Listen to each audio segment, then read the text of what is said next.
Hi friends, this is a tutorial on how to use the Blender add-on I made for caster wheels called SpinnyWheels.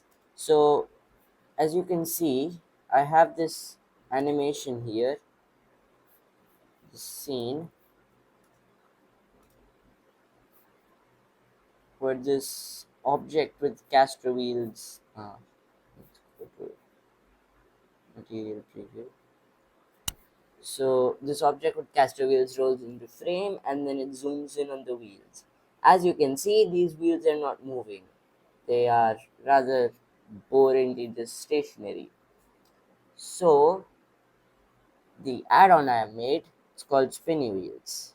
So to install SpinnyWheels, I'll go to Edit Preferences and then you go to Add-ons.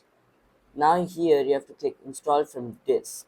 Install from Disk, and now you can see it automatically selected the cooler for some reason. But if it doesn't, you just have to use the eyedropper to select the object and then set values based on what you want.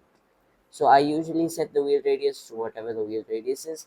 I set min distance to a bit less, like around half of wheel radius, and I set smoothing to like 0.5 to 1 to 10, even depending on how smooth I want it. Like if I set it to 100, you'll see they'll barely move. Okay, I mean they're jittering a lot. Yeah. So 10 is like very reactive. The lower the smoothing number,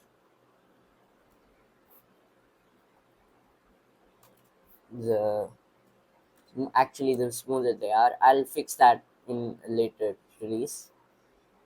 So as you can see, it was preset to 0.5,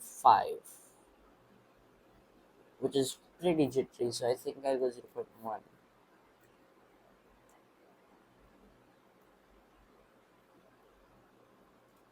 If you're having trouble, you can watch it frame by frame. It'll still work. And if I just move the object in camera like this, you can see it's still updating. So you can preview. 0.1 is a bit little. Yeah, that seems good. And that's how you can use SpinnyWheels. GitHub repository link in the description.